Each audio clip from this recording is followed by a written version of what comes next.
Welcome to Washington Today on C-SPAN Radio for Friday, August 7, 2026. The Senate is on track to confirm Todd Blanche as Attorney General after the final two undecided Republicans announced how they will vote. Lisa Murkowski of Alaska is a no, but Bill Cassidy of Louisiana is a yes, meaning Blanche has just enough support to make it.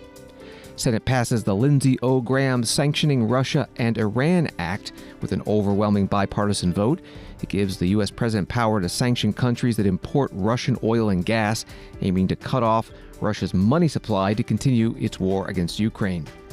Labor Department says the U.S. economy lost 23,000 jobs in July, not what forecasters had expected.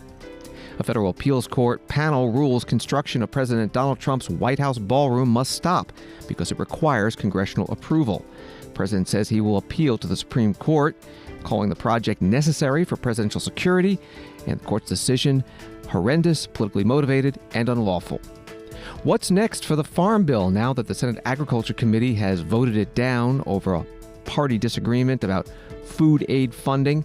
We'll talk about that with Grace Yarrow, food and agriculture reporter for Politico. And in campaign 2026, House Speaker Mike Johnson predicts his Republican Party will buck historical trends, that the president's party loses House seats in the midterm elections, and that he will remain Speaker after November. That and more ahead on Washington Today. NBC News writing that Senator Bill Cassidy, Republican of Louisiana, announced Friday he will vote for President Donald Trump's pick of Todd Blanche for Attorney General, likely assuring his confirmation. Republicans need support from 50 of their 53 senators to confirm Blanche. Senator Lisa Murkowski, Republican of Alaska, came out Friday against Blanche, joining fellow centrist Senator Susan Collins, Republican of Maine, to oppose the president's choice, with Senator Mitch McConnell, Republican of Kentucky, out indefinitely. The Democrats expected to vote no. A third GOP opponent would have blocked the nomination. That was from NBC News. Senator Murkowski putting out a written statement this morning that reads in part, "The country needs an attorney general who will check the worst impulses of this administration. I hope Mr. Blanche is able to achieve that if confirmed, but I simply do not have confidence that will be the case." Senator Murkowski warning of the politicization and even weaponization of the Justice Department, citing the Trump administration's handling of the release of the files of the late sex offender Jeffrey Epstein and the proposed $1.8 billion anti-weaponization fund. She calls it a slush fund. Senator Bill Cassidy spoke on the Senate floor about his decision, and he said he too has some concerns about those issues. Mr. Blanche showed poor judgment in approving the anti-weaponization slush fund and exempting the president from IRS audits.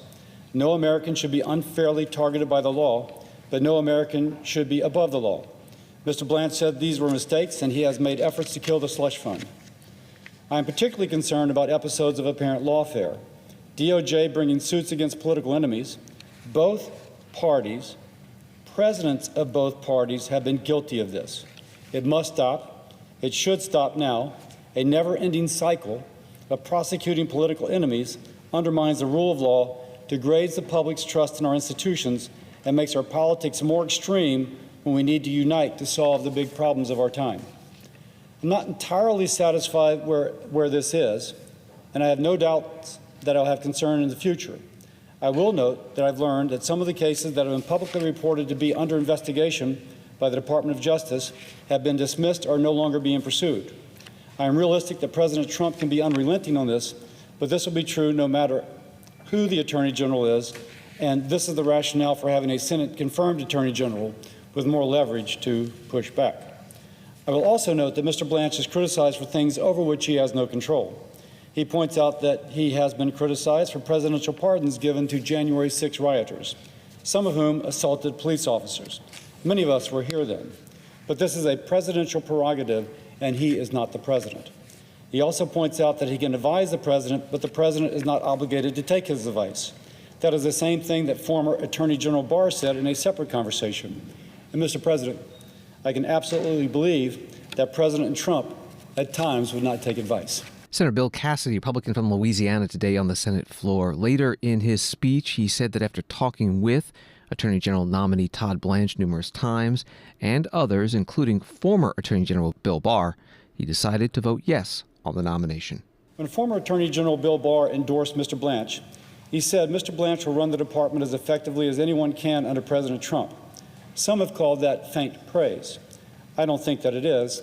I think it is a reality. Barr specifically addressed the allegation that Mr. Blanche would be a yes man for the president. He said that any attorney to represent a client well has to have tough conversations and confront a client with difficult truths. That because of his previous attorney-client relationship with President Trump, Mr. Blanche would be precisely the person to push back on President Trump. But that ultimately, and here Barr echoed what I heard from Blanche, decisions are made by the president. Mr. Blanche is not perfect, and he will tell you this, but the choice is not between perfection and Mr. Blanche. It is between Mr. Blanche and another acting attorney general who may not run the department effectively under President Trump and who indeed may not be as good as Mr. Blanche.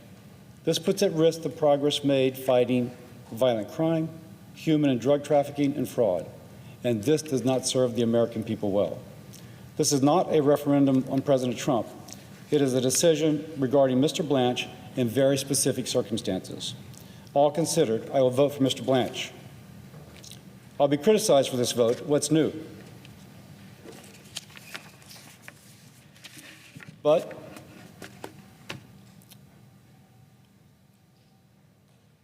the people of Louisiana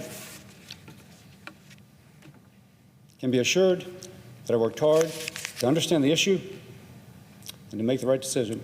Senator Bill Cassidy, Republican from Louisiana, on the Senate floor. He also said that he and President Trump have history.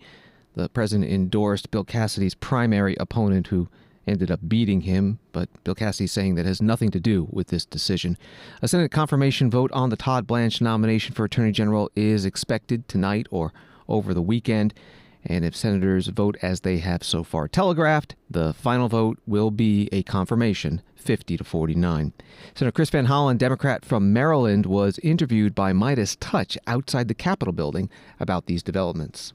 Senator, what do you make of this, your Republican colleagues now, in particular Bill Cassidy, greasing the skids of Blanche's nomination? Yeah, this is disappointing because, we've heard from our Republican colleagues that they want an attorney general who's going to stand up for the Constitution, and now they're voting for an attorney general who has really pledged his loyalty to Donald Trump. I mean, this is Trump's former personal attorney, and every day that he's been in the Justice Department, he's been acting not like the attorney general, but as Trump's personal attorney. So this is a sad day for the Justice Department. Now, what can the American people expect now under Republican leadership? Well, unfortunately, it's more of the same. I mean, we've seen that Todd Blanche has weaponized the Justice Department. He's ignored the concerns expressed by the Epstein survivors, and he didn't meet with them for a long time. He told me he was going to meet with them. He didn't. Then he finally did, but at the meeting, he was very abrupt, according to the participants. That's not the kind of person that we want in the Justice Department. Got it. Thank you, Senator. Senator Chris Van Hollen, Democrat from Maryland, interviewed by the news outlet Midas Touch outside the U.S. Capitol building. C-SPAN's Capitol Hill producer Craig Kaplan tweeting 51-47, Senate along party lines confirmed 74 of President Trump's nominations, including TSA Administrator David Cummins, FEMA Administrator Cameron Hamilton, White House Budget Deputy Director Hal Duncan, U.S. Archivist Bradford Wilson, Justice Department Inspector General, and former VA GOP Congressman David Bratt as U.S. Ambassador to Australia. Senate tonight, before starting the August recess, could also vote on passage of a continuing resolution, or CR, to prevent a government shutdown in October, funding the federal government through December 11th. Also possibly a vote on the budget resolution, part of the budget reconciliation process that could lead to an eventual party line vote where Republicans could pass another package that would provide money for the Iran war, aid to farmers, and election security. Also, maybe a vote related to the college sports reform bill. CoinDesk reports the U.S. will not vote on the crypto market structure bill before it breaks for the rest of the month, but industry leaders still hope for a vote in September when the Senate returns to Washington, D.C. CoinDesk confirming this through a spokesperson from the Senate Majority Leader John Thune. Story from CBS News. After more than a year of negotiations, the Senate on Friday finally passed a bill to impose punishing new sanctions on Russia for its war on Ukraine, approving the measure with overwhelming bipartisan support. Senators had pushed for months for a vote on legislation that would penalize top Russian figures and the biggest buyers of Russian oil to dial up the pressure on Moscow to end the fighting. The Senate voted 86-11 to approve the bill, sending it to the House. That was from CBS News. Before that vote on final passage, there was one amendment offered from Senator Rand Paul, Republican of Kentucky, that would remove the president's authority in the bill to impose tariffs on the top buyers of Russian oil and natural gas. Increasing taxes on Americans will not end Putin's war in Ukraine. The drafters of this legislation understandably wish to punish Vladimir Putin and send Russian invaders back to where they came from. But this bill was written such that the drafters fail to see that it will not bring peace to Ukraine, but rather will deliberately make American families poorer by increasing tariffs, which are nothing but a tax on imported goods. To save Americans from what very well could be the largest tax increase imposed by a Republican Congress, I offer an amendment that strikes the authority to impose tariffs of up to 100% on an ever-changing list of countries. Mark my words, this will be the largest tax increase by a Republican Congress. Why would Republicans who promise you they want to lower your taxes be voting to raise your taxes $500 billion?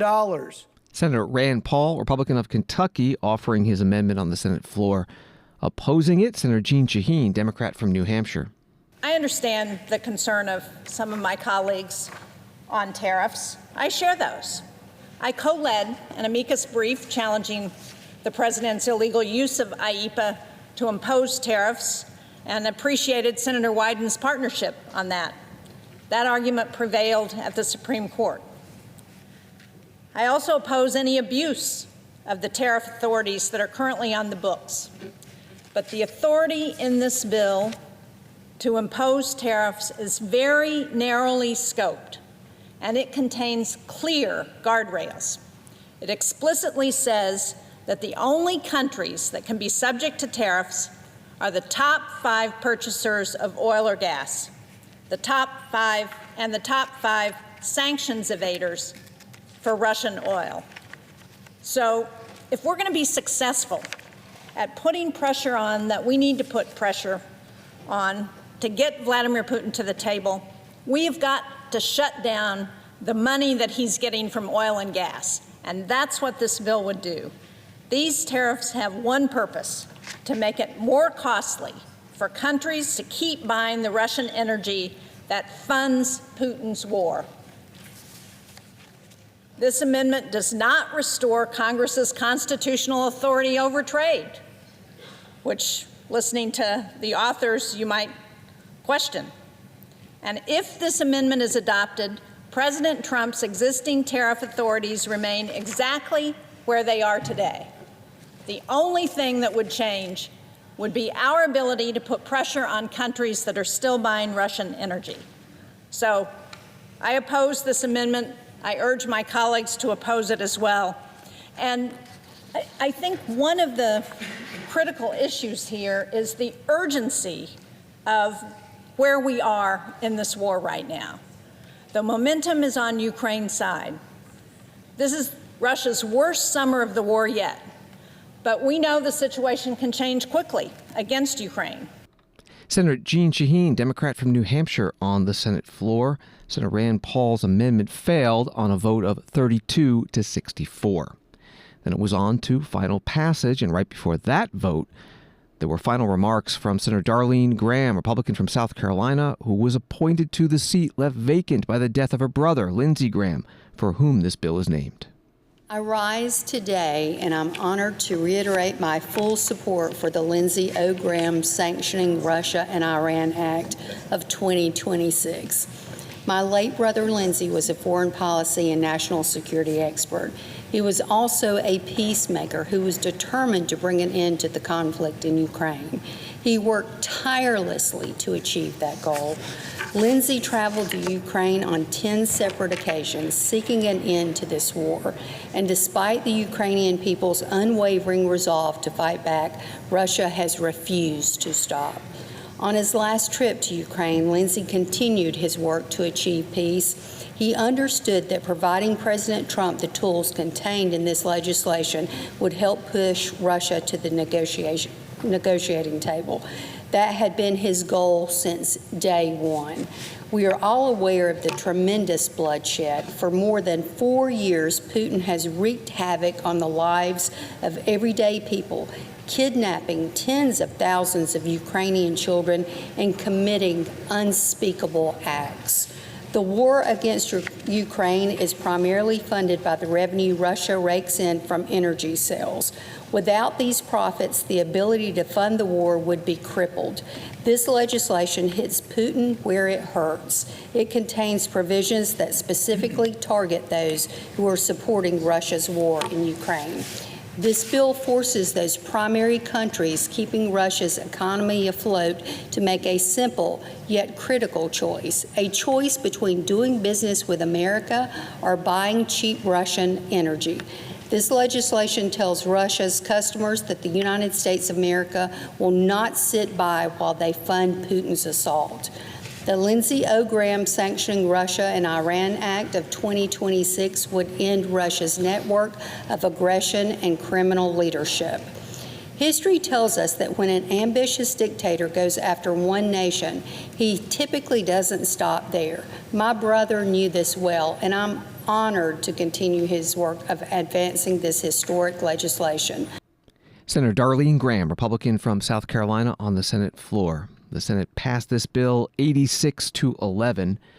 The 11 noes were Republican Rand Paul, Independent Bernie Sanders, and 9 Democrats: Lisa Blunt Rochester, Maggie Hassan, Mazie Hirono, Ed Markey, John Ossoff, Alex Padilla, Elizabeth Warren, Peter Welch, and Ron Wyden. CBS News writing about it: its potential passage in the House will be delayed since the lower chamber is on its 5-week August break, and it's likely to meet resistance from some Democrats who are skeptical about the tariff provisions. From CNN, Iranian lawmakers are waiting for, quote, final approval of a proposed framework between Iran and Oman on shipping in the Strait of Hormuz, according to state media. It remains to be seen whether Oman or the U.S. accede to the arrangement. And Saudi Arabia, Turkey, and Pakistan signed a mutual defense pact that stipulates an attack against any of them shall be regarded as an attack against them all. A senior Iranian official warned the pact will not guarantee Saudi Arabia's security. That was from CNN. The war with Iran is a topic on this week's ceasefire episode. Guests are members of Congress Raja Krishnamurthy, Democrat from Illinois, and Pete Sessions, Republican from Texas. Here's a portion. How much say should Congress have over how these operations are conducted and the contours of a potential peace deal? Congressman Krishnamurthy. Oh, well, the Congress has the ultimate power to declare war. And I don't care if it's a Republican or a Democratic president, the Congress has to be consulted because the Congress embodies the will of the American people. And in this particular instance, there have been now different war powers resolutions that have come before us, including a couple that have passed on a bipartisan basis, basically making it clear to the president that you need to come to the American people if you wish to deploy our troops in harm's way. Make your case. And if you believe that has to happen, then come to the American people and come to Congress and have a vote. But I believe that is incredibly important.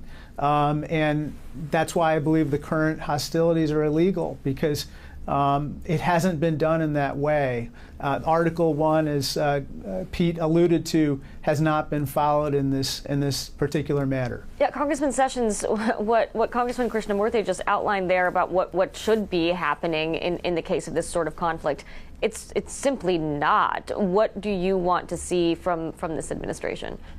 Well, the first thing I say is I agree with almost everything except the word illegal. Until we got to the 60 days, I don't think that there was a legal requirement for the president. We've had, for a number of years, the president has extraordinary powers, not just to protect the United States, but to engage in conflict.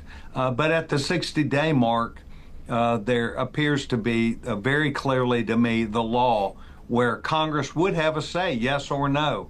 And my point might be that this conflict that we have with the Iranians is unlike any that I think any member of Congress and any person in Washington would have thought would have come to where it is. And that is, the Iranians are not going to give. There is no giving. It is total that they want to have control, that they are going to stand by their means, and they have far more abilities than I think we knew going into this. So do you think a peace deal is possible at all at this point? Well, we're talking about the law and the president. The president still has the obligation to make sure that he consults with Congress. And I have seen right outside my door in Rayburn days where both sides are in at the Armed Services Committee. Both sides are in receiving data, receiving information, and knowledge about the current status. Do I think peace is possible? I think that resolution, whether it's the way we thought it would happen or not, is maybe headed that direction today. I think the Iranian economy is in trouble. I think they've got to worry about that. And I think that we don't have the votes on the floor of the House of Representatives to provide the president and the military the things that would be necessary to protect them. The plan about winning the war, I think, is an old idea. Congressman Pete Sessions, Republican from Texas. And before that, Congressman Roger Krishnamurthy, Democrat from Illinois. The guests on this week's episode of C-SPAN's Ceasefire. The full program airs tonight at 7 p.m. and 10 p.m. Eastern and Pacific. It's also available as a podcast. And the two also talk about this year's midterm elections. This is C-SPAN Radio's Washington Today. Another CBS News article, the U.S. economy unexpectedly shed 23,000 jobs in July, undershooting economists' expectations and signaling the job market may be slowing. Economists polled by FactSet forecast employers added 95,000 jobs in July. Unemployment rate in July stood at 4.1%, down from 4.2% in June. The decline largely reflects slower labor force growth and fewer people entering or remaining in the workforce. Reporting from CBS News. Kevin Hassett, director of the White House National Economic Council, spoke to reporters outside the White House about this report. What do you make of the new numbers as it relates to the Labor Department's employment numbers, some negative growth as it relates to employment? Right. Well, first of all, the momentum in the economy continues to be strong. We see, durable goods orders, capital spending through the roof. People aren't being laid off. Initial claims for unemployment insurance are about the lowest they've had since World War II. And so when you see a number like that, it seems like it's dissonant with everything else that we're seeing. When we dug into the numbers, we saw that there are really two special factors. One is there was a big decline in government employment, which is partly because of DOGE and partly because there was so much snow over the winter that there were extra school days at the end of the year. And so the normal time when teachers would take the summer off was June, but a lot of them got pushed into July. And so then they show up as a layoff in July. And the end of the World Cup meant that a lot of hospitality workers were then laid off after the World Cup ended. If you take those two effects out, it was about 100,000 job number, which is about consistent with what we expected, and the market expected 88,000. So you see it as an aberration more than anything, this number? Yeah, and of course at the end the proof will be in the number that we get next month, and so if you were to get a sequence of numbers like this, then there's not going to be special factors every month. But our expectation is that everything else, which is saying that we're booming, is more consistent with the decline in the unemployment rate that we saw than in the payroll number. Is the ongoing war in Iran having a negative impact on the U.S. economy? Energy prices are a little bit inflated, but we could say that way less than people expected. But we're mindful of the fact that gasoline prices are high, and we're making many steps to help reduce the stress of that for people. Kevin Hassett directs the White House National Economic Council, holding a news conference outside the White House. Senate Minority Leader Chuck Schumer, Democrat from New York, spoke about the Labor Department's jobs report for July this morning on the Senate floor. The alarm bells on the sorry state of Trump's economy keep ringing and ringing. The jobs report this morning revealed America lost 23,000 jobs because of Trump's disastrous agenda, his tariffs, and his failed war. But that's not all. It got even worse. The morning's report also revealed that 103,000 fewer jobs were added in May and June than previously reported. So the total job loss reported is close to 130,000 jobs. The only person who ought to lose their job right now is Donald Trump. He's handling the economy so poorly, with the chaos, the inconsistency, the lack of paying attention to the facts, the lying. It's all coming down to his doorstep. Trump sowed mayhem in our economy with his costly war, with his chaotic and inconsistent economic policies, and with his nonstop corruption. But he's not suffering the consequences. Working Americans are. Donald, start doing your job so the American people stop losing theirs. Trump cost America 23,000 jobs last month, but he has the gall to call this, quote, the greatest economy we've ever had by far. What planet is he on? Does he not care at all about the people, the 300 and some odd million Americans he represents? He just thinks by saying these things it's true.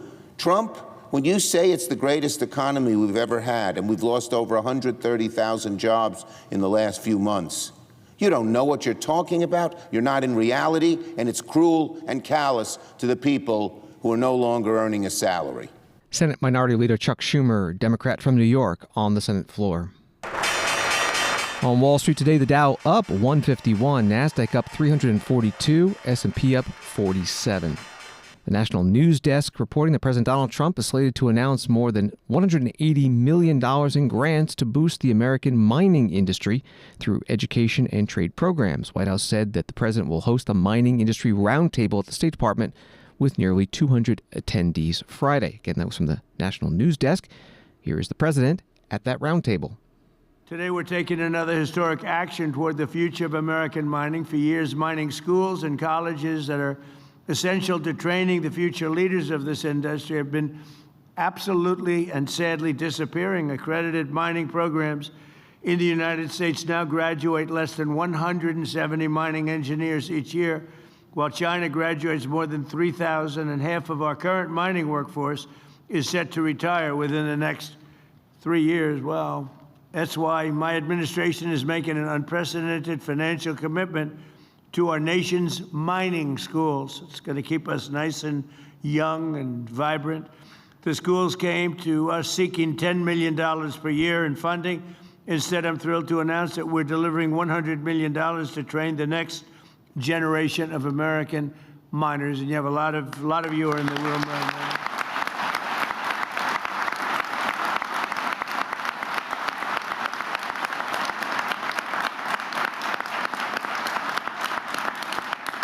And, I'm not doing that because I'm a nice person. I'm doing that because it's great for the country. It's great for the country, and it also helps a lot of people.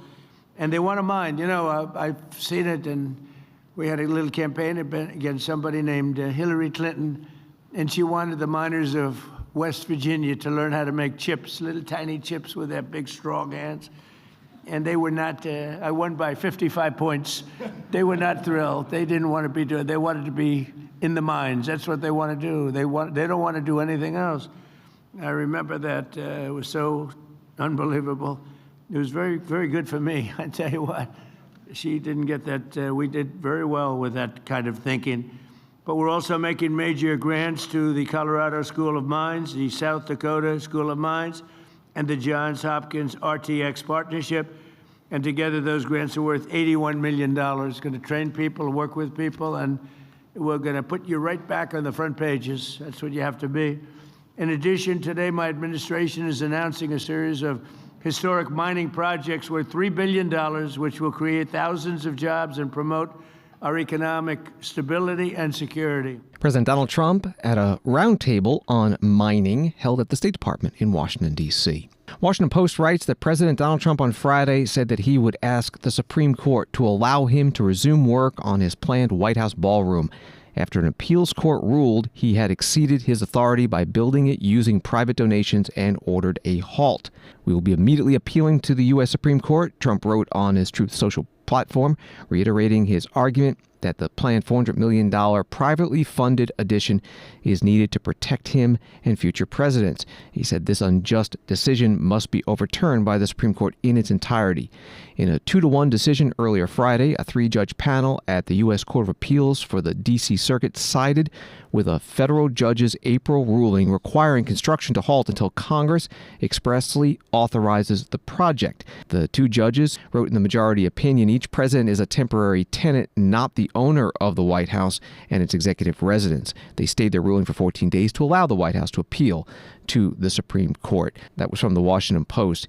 And President Trump, in his long Truth Social post about the decision, called the ballroom a military center. It was back in May that he invited the press to tour the construction of the ballroom, and he highlighted security parts of it. All of these columns go directly up to the roof, and the roof is a barrier. It's a shield because it's made out of, the sidewalls are steel, impenetrable steel, and also impenetrable glass. The glass is approximately 4 inches thick, and yet it's amazing. You can see through it as though it didn't exist. It's amazing. And it can stop just about anything. Just about anything. On the other side of the glass, we have steel and concrete, so that the glass is very powerful. What's holding the glass is equally as powerful, and that's here. You can see they're just about ready to go up to the top. All of these columns, they go directly right to the roof of the building. And again, we call it a drone port. It's set up for unlimited numbers of drones. Purposely, we don't have any air conditioning equipment up there because we don't want anything coming down through the pipes. If anybody normally you'd have a lot of air conditioning equipment on the roof. We built it all inside the building, inside the case of the building. President Donald Trump giving the media a tour of the construction of the White House ballroom back in May. Today, a panel of the U.S. Court of Appeals for the D.C. Circuit ruling 2-1 that construction must halt because it's not been authorized by Congress. That ruling has been stayed by the court for 14 days, allowing the administration to appeal. President Trump says he will do that.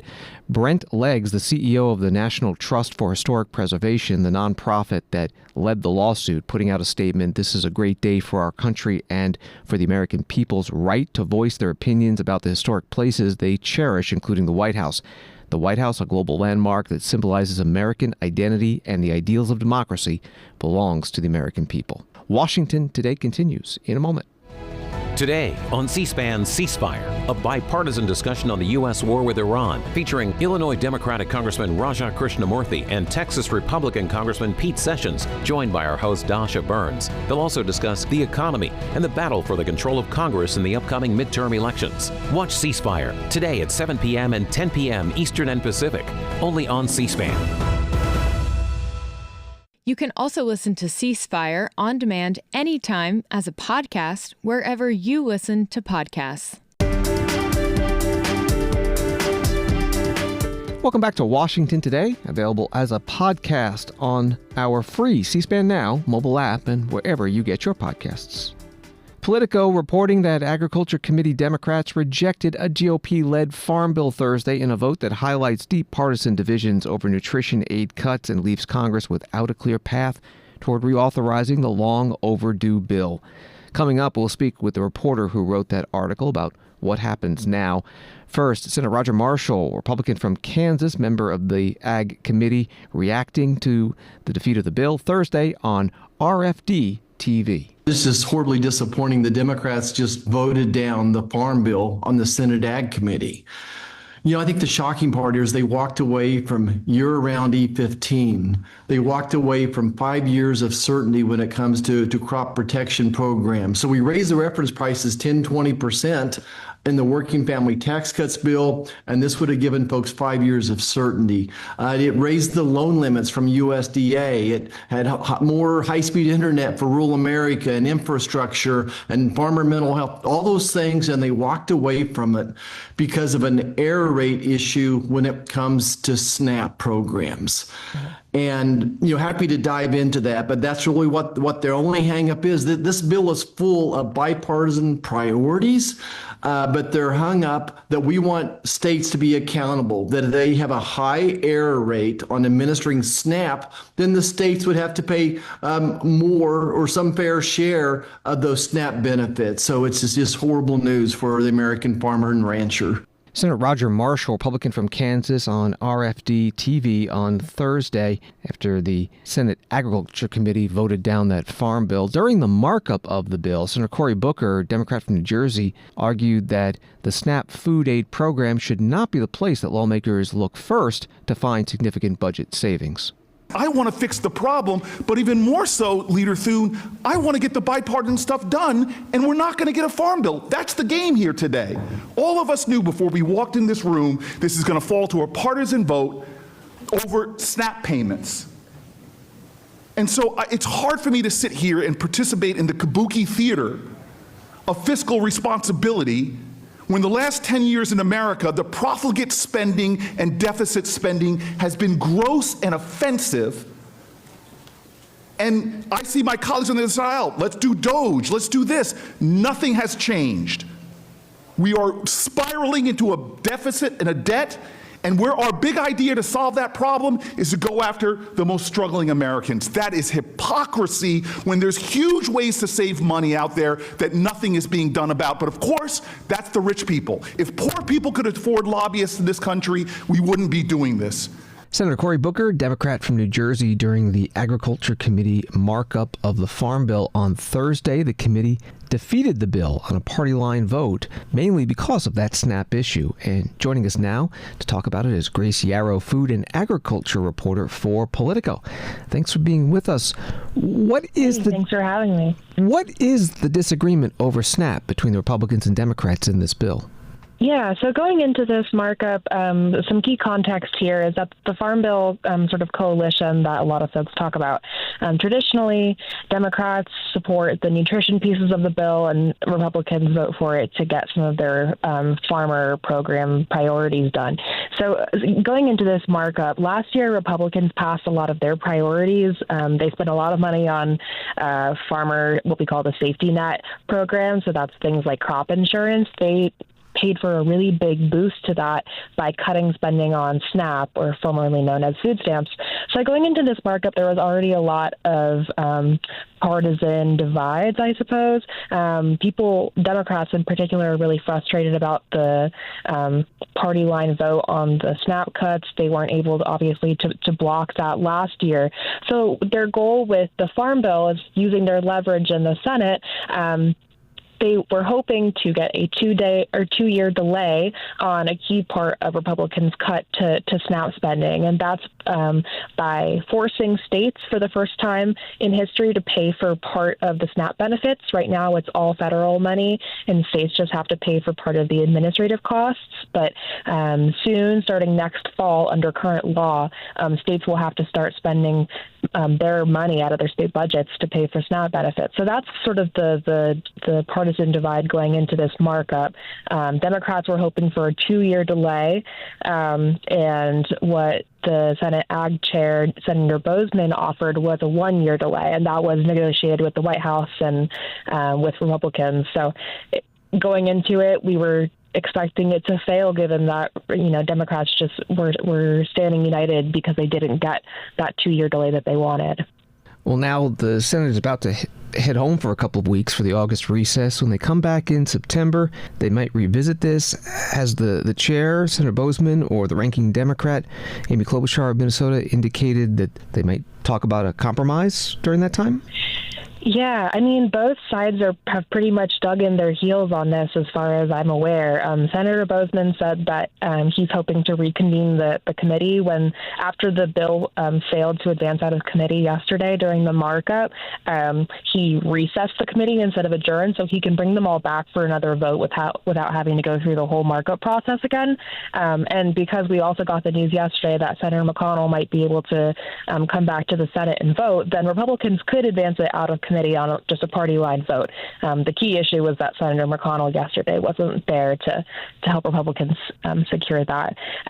So, yeah, I mean, I don't think that Senator Klobuchar is likely to budge on this. I mean, there was a lot of pressure ahead of the markup from some of these powerful ag lobbying groups to try and get her to switch her vote and some other moderate Democrats. But everyone I spoke to ahead of the markup, all of the Democratic senators were all saying that they were really frustrated that the 2-year delay that they were asking for wasn't included. And it doesn't seem like they're getting any closer to a compromise. I mean, Senator Bozeman told us this morning that he would be talking to Senator Klobuchar over the August break, but he also said that this 1-year delay is his best and final offer. So it's not quite clear where things are going to go from here. We're talking with Grace Yarrow, ag reporter with Politico.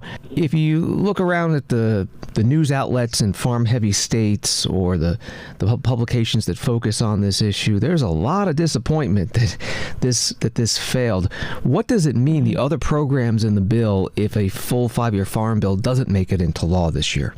Yeah, I mean, I think it's just another disappointment for folks. I mean, this bill, they were supposed to reauthorize this back in 2023, and every year since, Congress has had to just pass another extension. It hasn't been updated since 2018, and as you can imagine, a lot of things in farm country have changed since then.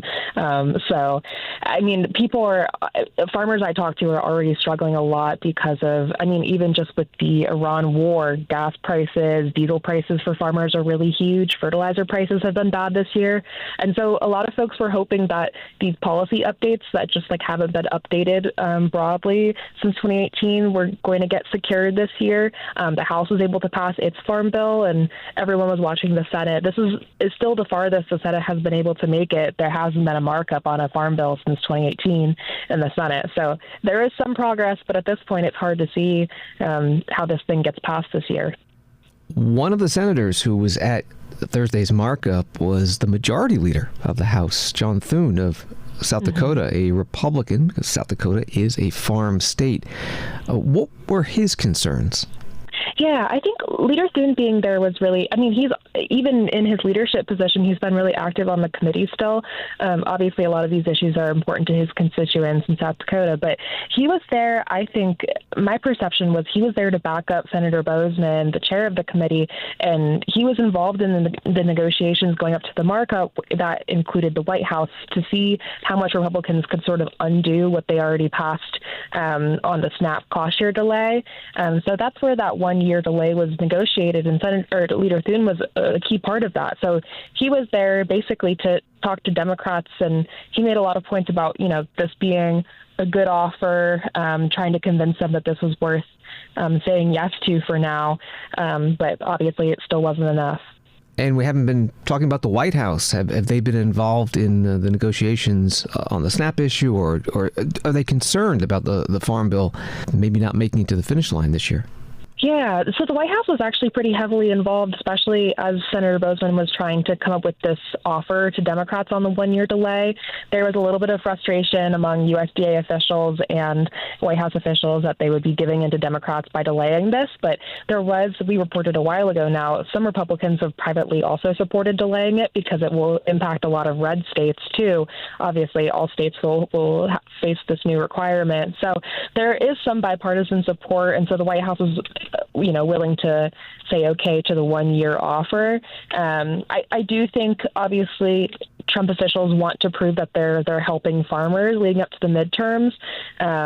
But I don't know if necessarily this is the top of their to-do list for the Senate, given all that's going on with reconciliation and the Save America Act.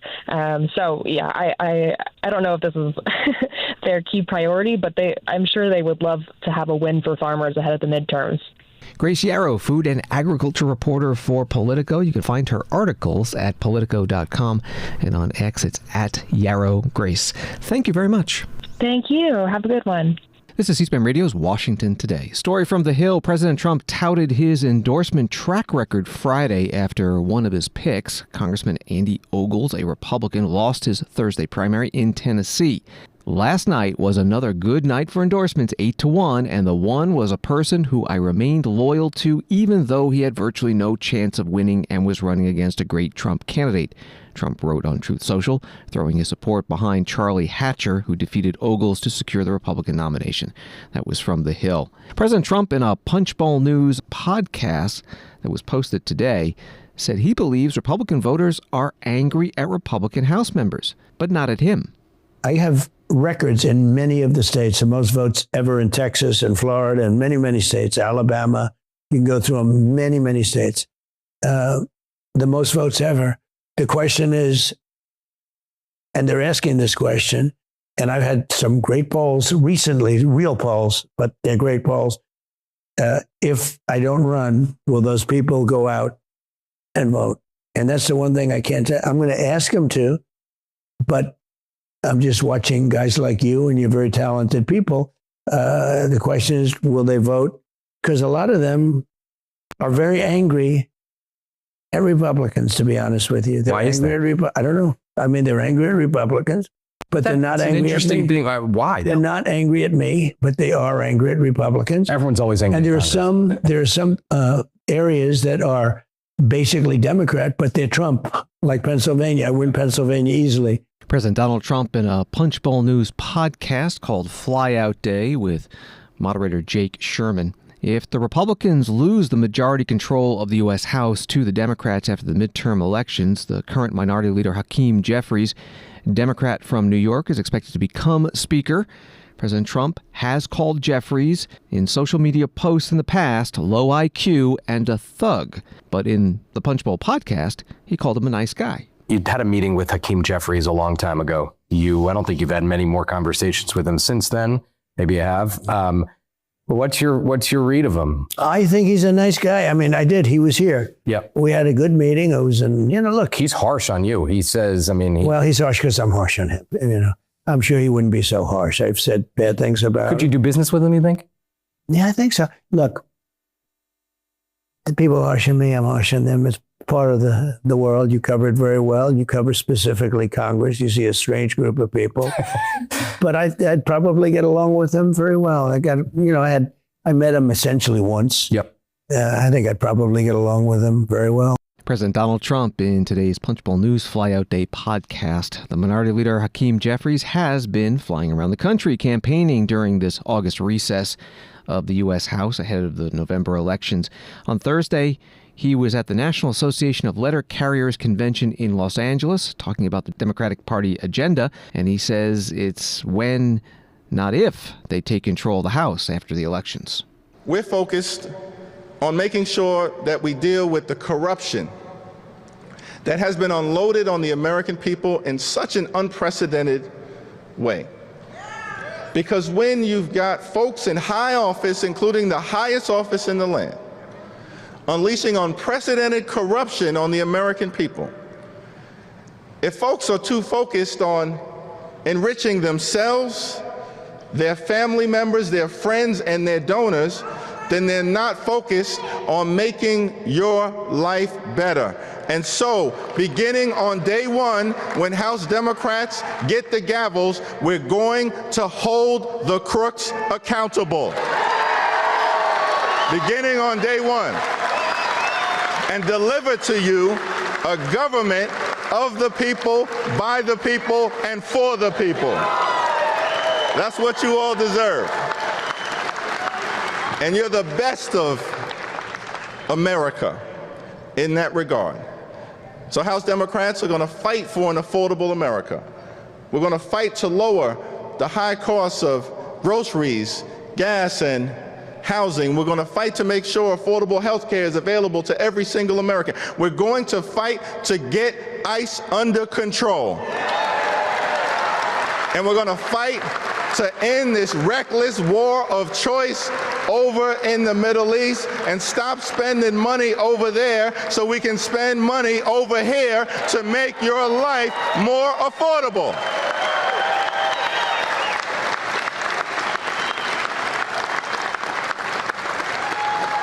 And we know that there's an attack on our democracy, an attack on the Postal Service in that regard. We're going to protect the right for everyday Americans to vote in whatever way possible, including voting by mail.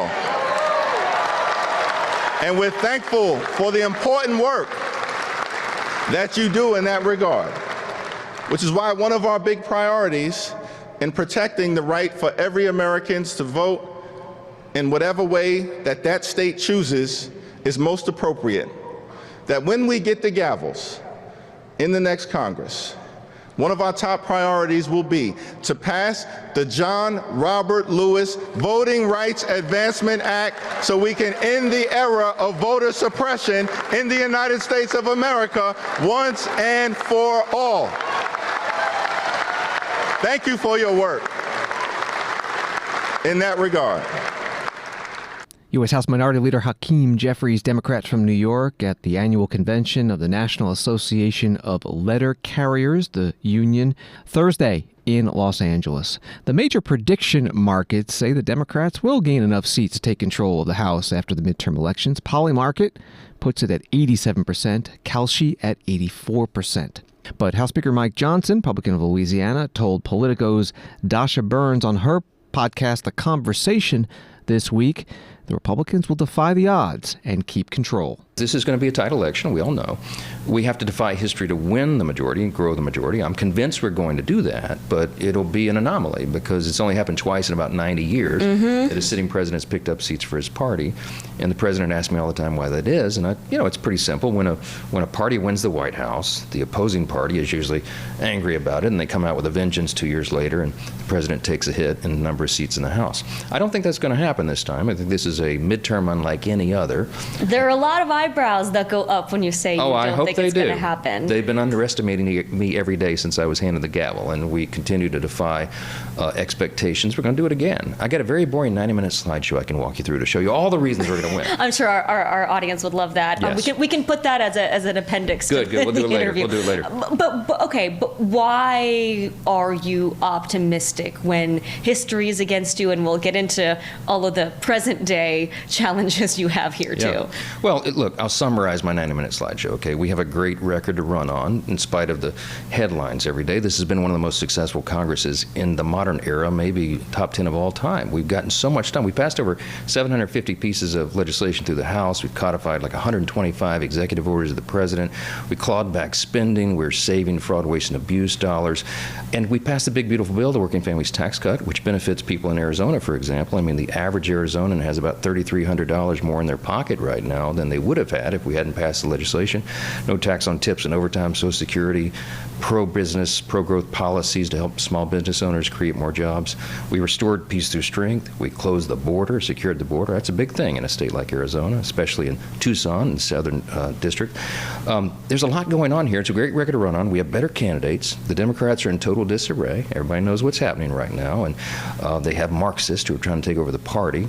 That benefits our side in the short run. It's a challenge for the country in the long run. But because the stakes are so high, everybody knows that. We have a slight fundraising advantage over the Democrats right now for the first time in 10 years. We got a president who's out running like he's a candidate. He's on the campaign trail doing rallies, and that'll turn out the base.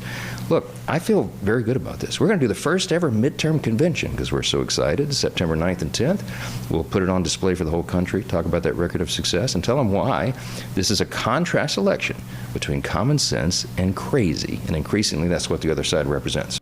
House Speaker Mike Johnson, Republican from Louisiana, on the podcast The Conversation with host Dasha Burns of Politico. C-SPAN's next primary night in America is August 11th, where, starting live at 7 p.m. Eastern, C-SPAN will track results of races that day from South Carolina, Wisconsin, Minnesota, Alabama, Connecticut, and Vermont. In South Carolina, voters will be choosing who will replace the late Senator Lindsey Graham on the November ballot on the Republican side. And in Minnesota, there are fierce battles for the nominations for U.S. Senator and Governor, pitting different factions of the Republican and Democratic parties against each other. We'll have analysis from reporters, plus your calls, and, of course, the candidate speeches. Primary night in America on C-SPAN. Next one is August 11th, starting 7 p.m. Eastern. Longtime conservative supply-side economist Arthur Lafford Jr. spoke today at the Young America's Foundation Student Conference in Washington. He joked that at age 85, he was likely older than any of the attendees' grandparents. He said he wanted to talk to them about the Democratic Socialist candidates running for office and in some case winning this election cycle. The first primary tenet of the DSA is tax the rich. I mean, that's what they all want to do. You listen to Mom Donnie, or what's her name, Hong, with the sort of... I love it. You guys are just my special favorites. And I love YAF more than anything on earth. I've been doing this stuff with YAF for years and years, and I just love it, love it, love it. But the first thing is they want to tax the rich. You see Mondami pointing at the apartments up there, and we're going to get those and use this. And, you know, taxing the rich is not a new idea. As I said, it's been around for a little bit over 8,000 years. And it's tried about every 20 years, a new wave of people doing it. And if you look at it, I wrote a book, about 4 or 5 years ago, 3 or 4 years ago, with 2 co-authors, Brian Dimitrovic and Gene Sinkfield. And it was the complete history of the U.S. income tax, starting in 1913 on up to the present. Literally, we have every single tax return in the U.S. Now, we don't have them by name, so we know what the guy was, but we know the last person in the top 1% of the income taxes. We know the first person in the bottom 99% of the income tax. We have it for every single year. And those tax rates have gone up and down in the U.S. They went up as high as 77% in 1918. They went down to 24%. They went back up to 94%. They've been bopping all around in this whole period. We have the facts. We have every single tax return. The name of the book is Taxes Have Consequences. And if you look at the record, and these are the numbers. I could give a darn which way the numbers go. I'm an economist. I look at facts. I don't really try to prejudge them or twist them. Every single time, the highest tax rate on the top 1% of income earners has been raised. Every single time, 3 things have happened. Number 1, the economy has underperformed. Number 2, tax revenues from the rich have gone down, not up, have gone down. And number 3, the economy has collapsed and the poor have been hammered. That's the facts, period. Arthur Laffer at the Young America's Foundation Student Conference in Washington, D.C. today. He was an economic advisor to Presidents Ronald Reagan and Donald Trump. In 2019, President Trump awarded Laffer the Presidential Medal of Freedom for his contributions in the field of economics. Thanks for listening to Washington Today. Have a good night and weekend.